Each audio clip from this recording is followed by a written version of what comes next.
Hello everyone, and welcome back to ABG Investor Days. My name is Adrian Gilani, and I'm an equity analyst here at ABG, and I'll be moderating our upcoming presentation with Cinis Fertilizer. With us today we have Charlotte Becker, Head of IR and Communications at Cinis, and she'll give a roughly 20-minute presentation, and hopefully we will have some time for Q&A at the end as well. So with that being said, I'll hand the word over to you, Charlotte. Thank you very much.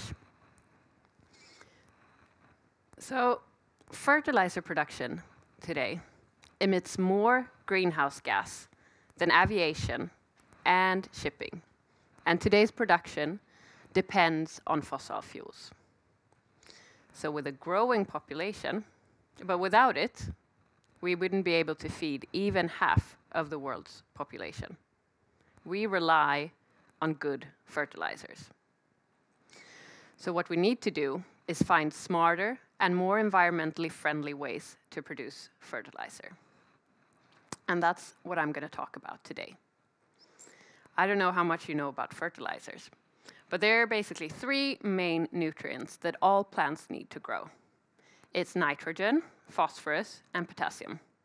Maybe you've heard NPK, and that's the fertilizer combining all these three. I'm only going to talk about the K today, potassium fertilizer, and more specifically, potassium sulfate, which is this, a white, water-soluble mineral fertilizer. So what Cinis Fertilizer does is we produce a low-carbon mineral fertilizer called potassium sulfate, and we do this in our production facility in Örnsköldsvik. The input material is sodium sulfate, and sodium sulfate, it's a white salt, non-hazardous, and it's typically found as a waste product. You can find it as a waste product from EV battery production, the production of battery materials, pulp mills, steel plants, basically any type of hydrometallurgical process. And what they do with this sodium sulfate today is that they dump it into our seas, into the oceans, or they send it to landfill. We combine this sodium sulfate with potassium chloride, which is a naturally occurring mineral salt, and the end product is a water-soluble potassium sulfate fertilizer. The byproduct is sodium chloride, which is just regular table salt. So this is a proven process. It's been around since the 50s, but what's unique and what we've patented is the use of waste materials into this production process. The entire process has been designed to be energy efficient, recycle water, and obviously it runs on fossil-free electricity. So the result is a fertilizer with a really low carbon footprint. Today's dominating production process, the manning process, relies on fossil fuels, both for their input materials, but also as an energy source to run the process. And compared to them, we have half the energy consumption, about 20% lower production cost, and up to 100% lower CO2 emissions when we're using fossil-free electricity.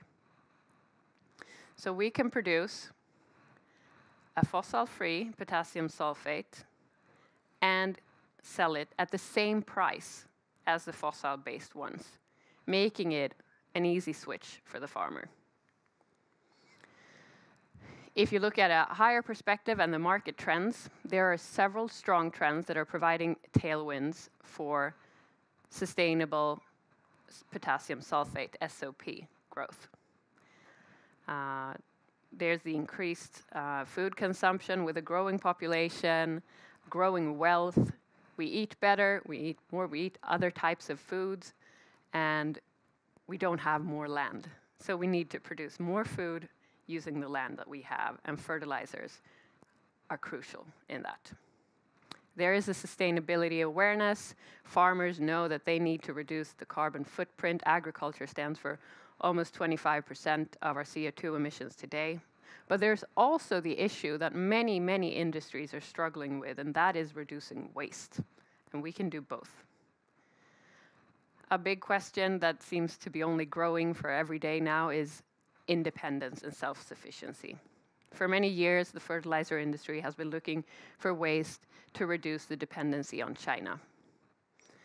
Then in 2022 came Russia's invasion of Ukraine, and that obviously increased more a need for European fertilizer production. And now, with increased geopolitical instability, we need to make sure that we have fertilizer production domestically. On top of this, of course, there's a favorable price development. We're talking about the price difference between the input material MOP and the end product SOP.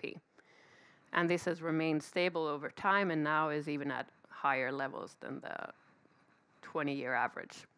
But we'll get back to that. But all in all, there's a very, very strong case for sustainable production of potassium sulfate in Sweden. So what we've done is that we've secured offtake and intake agreements over time.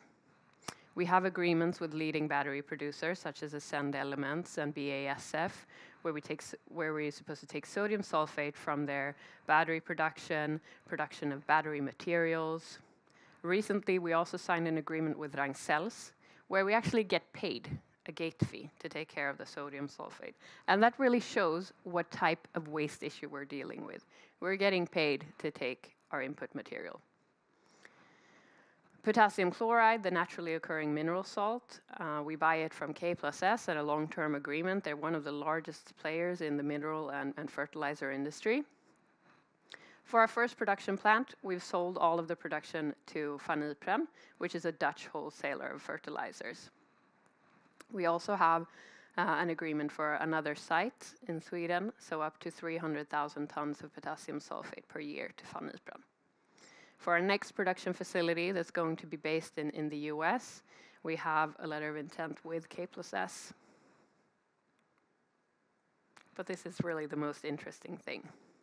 So about 2 years ago, in October 2022, we listed the company on Nasdaq First North, and we also raised capital to finance our first production facility. In February 2023, we broke ground, and less than 15 months later, we started up production. That's a really, really, really short time when it comes to industrial projects. Of course, there have been challenges along the way, but there are basically no other industrial projects that have been executed recently in this such short time. And I think with that, we became not only the first green mineral fertilizer or fertilizer production of industrial scale in Sweden. It's not just important for the climate, it's important for Sweden and for Europe's self-sufficiency, making sure that we have fertilizer production in Sweden, in Europe, securing the food supply. What we've been working on now is the ramp up of the production facility, and it has been slightly slower. I think we maybe didn't anticipate how difficult it is, having a completely new production facility, a new team, about 30 people who need to not only get to know each other and how to work together, but also understand all of the pipes and tanks and everything that you need to keep track of inside a production facility. But we have 6 shifts, so it's 24/7 operations. The capacity is 100,000 tons of potassium sulfate per year, which at a full year's production is a revenue of around 700 million SEK using today's prices of SOP. Currently, we're at a production of about 75%, and we're expected to reach full capacity in the beginning of 2025. And this mineral fertilizer has now found its way to farmers across the globe. So 18 months after groundbreaking, we sent our first shipment, 3,400 tons of potassium sulfate fertilizer to Finwire, who then packaged and resold it to farmers in about 25 countries across all continents. And as I said, all of the production from this plant has already been sold to Finwire. So everything we produce here, they take, package, and distribute across the world. Since then, we've delivered another shipload, and we will continue to do so over the next couple of weeks. But I think what's really, really interesting here is that this is a product that is making an impact for farmers and their CO2 footprints. Not tomorrow, not in 5 years, but today. They already have the product in their hands and can use it. And 1 ton of our product, compared to the dominating one today, saves about 300 kilograms of CO2. What we're going to do next is take all of the learnings from the first site, which of course there were plenty, and build a production facility in Hopkinsville, USA, in Kentucky. And what we're doing here is that we're co-locating with a battery producer called Ascend Elements. They have several battery recycling facilities, and now they're in the final stages of building another battery production site and battery materials production. We're going to build this production facility in steps of 100,000 tons, and that is to match the scale up of Ascend Elements and ensure that we don't take a big investment until we see that they're ready. And it's also, so it's a way of reducing the risk. They're starting up their production early 2025, and with that, we expect to start building by the end of 2025. After that, we have a full plan of building 6 production plants until 2030. That's an installed capacity of 1.5 million tons of SOP, potassium sulfate, per year. So the first one, Örnsköldsvik, it's already in place, it's already producing, already generating cash. And then we have the second one being planned in Kentucky. And for the next 4 ones, we have discussions with basically several of the largest EV battery materials producers in Europe, US, but also globally. If you then look at the more financial part of it, as I discussed before, the input material we need is called MOP, potassium chloride. And we use it to produce SOP, potassium sulfate. Since everyone needs to use MOP, potassium chloride, to produce SOP, potassium sulfate, these 2 prices covariate. And historically, there's been a price premium of about 200 to 300 euros per ton. You see that there was a strange price spike. That was due to, first, it was China cutting off exports of potassium sulfate fertilizer, needing it for domestic production. Then sanctions against Belarus, and on top of that came Russia's invasion of Ukraine. But what you see now is that since about a year ago, prices have stabilized and found their way back to a more normal stage. But what has increased is the spread between MOP, the input material, our biggest cost, and SOP, the end product. On top of this, there is a premium. This is a standard potassium sulfate that I'm presenting the prices for, but we're producing a water-soluble product, which is a premium product.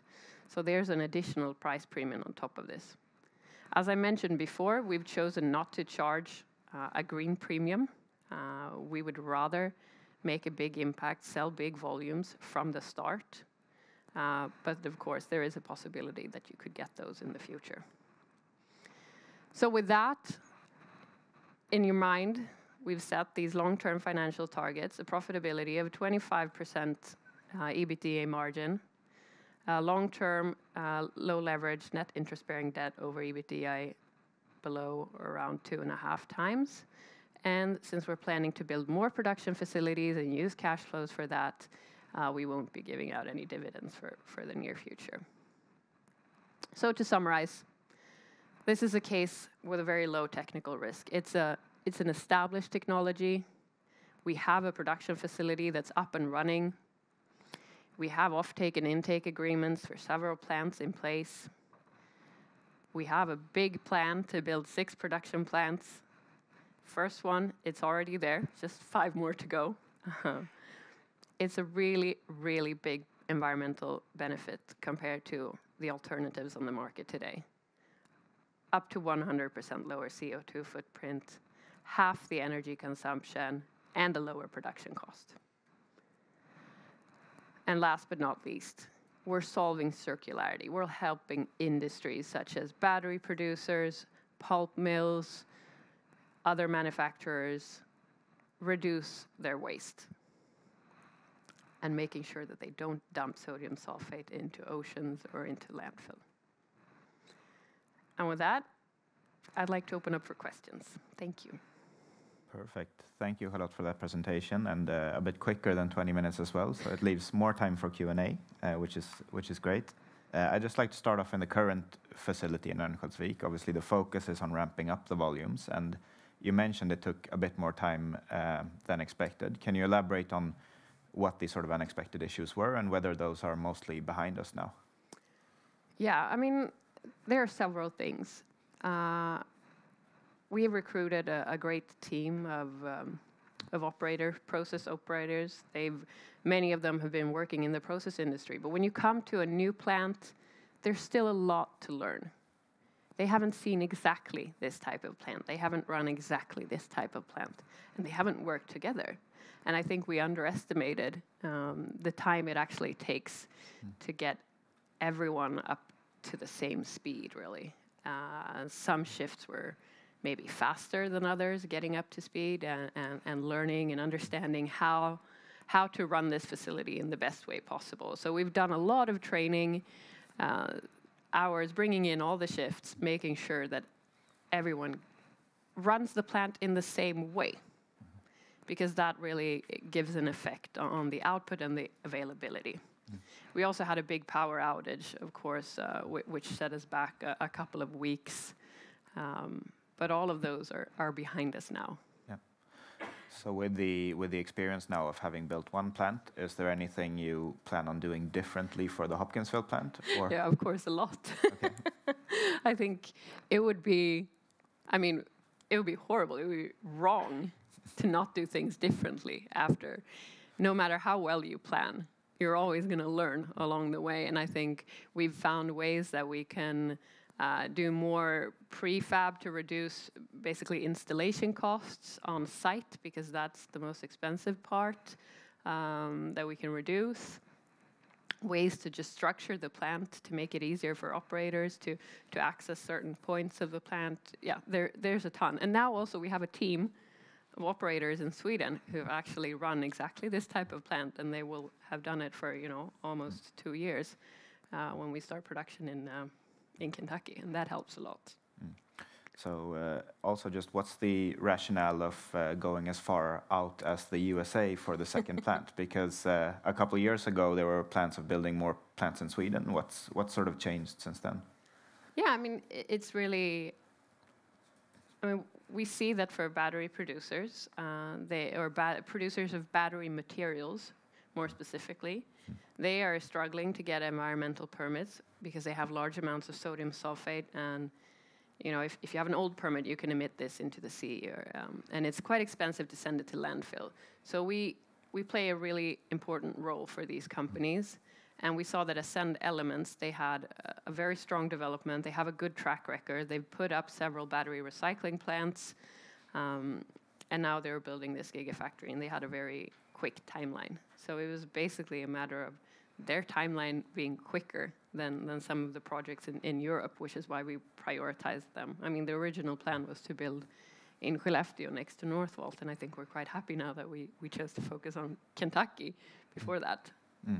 Understood. And obviously plan A as well was to source MOP from Northvolt also for the Örnsköldsvik plant. Yeah, sodium sulfate. Yeah, exactly. Yeah, sodium sulfate, sorry. And can you just talk about the sort of situation now with Northvolt volumes not ramping up?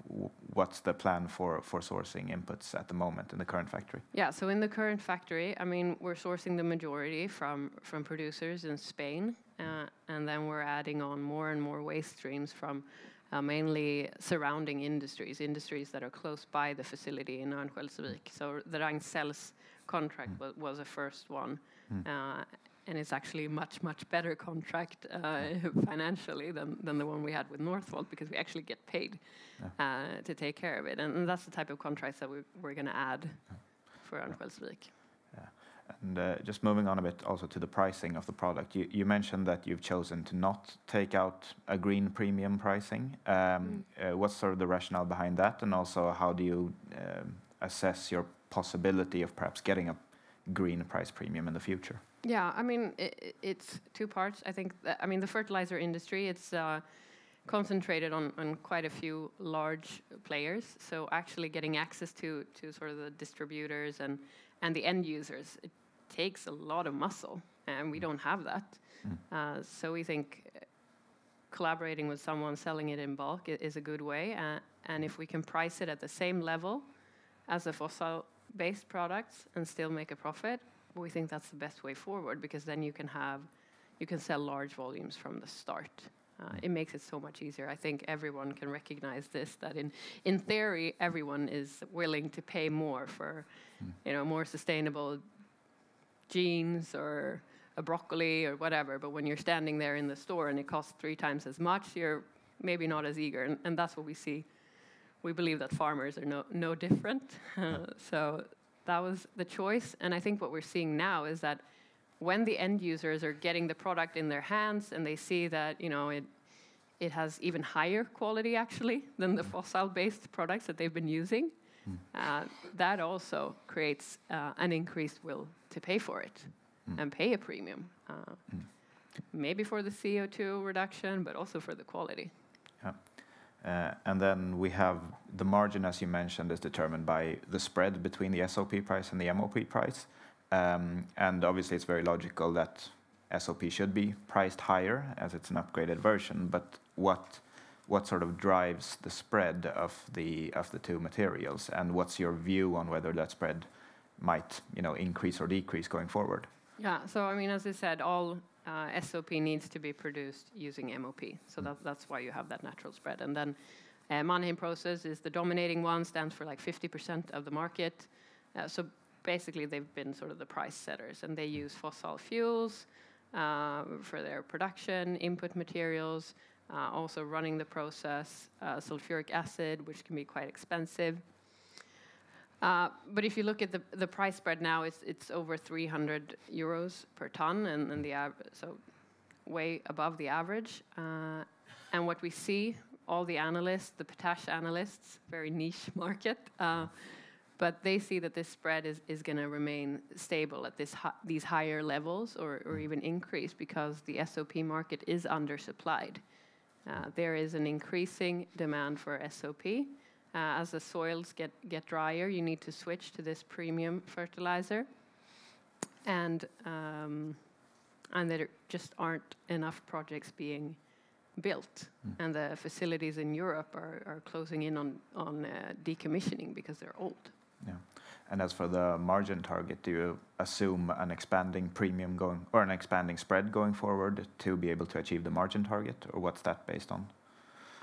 We usually try to be slightly conservative and use an average spread for our calculations. And I think, what we've seen for this year and in the near future is that Northvolt not delivering sodium sulfate, that has cost us. And so unless we can find new sources of sodium sulfate at the same price as Northvolt or even lower, we have an added cost of about 45 million per year.